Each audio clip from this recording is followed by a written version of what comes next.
Does bending over for a few minutes at a time make a diastasis worse? Okay, so I got this question for Q&A, and I love it because it's somebody who's obviously putting a lot of thought into how they're moving their body during the day and wanting to do movements that help to promote diastasis healing. So good for you. I love this question. Thanks for asking it. Now, the things I want you to think about are maybe we can get away with like 85%.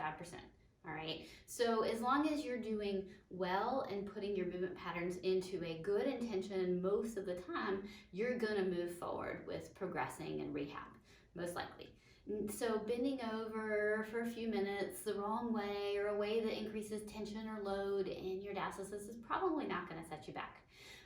But the way that bending over can actually set you back is bending over with a heavy load where you are putting a lot of strain on that diastasis. So let's say I'm gonna go and pick something up that's kind of heavy. And when I go to pick something up that's kind of heavy, let's say I go into this big anterior tilt, my abs come out because my back over arches and my paraspinals really take over to do the load, and my abs put a lot of strain out and forward. And then I lift something heavy, maybe I reach into the far back of the trunk to grab something and try to pick it up from the back of the trunk, and I end up with all this doming out from my diastasis and heavy loading on that fascial place. And so that can be the time when I would say, yes, bending over for a few minutes might actually hinder healing because you are really increasing the load and strain. So kind of look at it as that risk continuum. The heavier the load, the harder it is, the more risk there is for it hindering healing.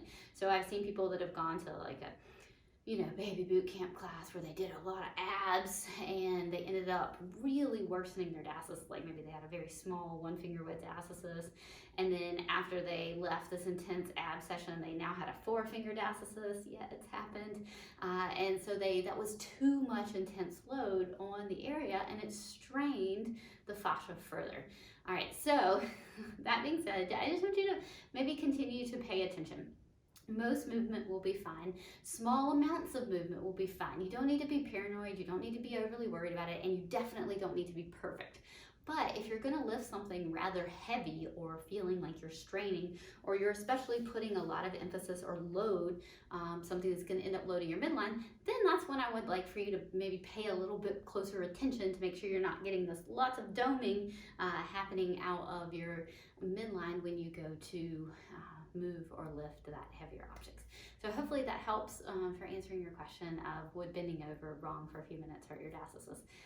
The answer is probably not, but maybe if it's done a little bit with intensity. So now you kind of know, maybe pay attention a little bit more when things are a bit higher intensity or more load, or you notice deformation happening, or sinking in or doming out or tenting out of the midline of your diastasis.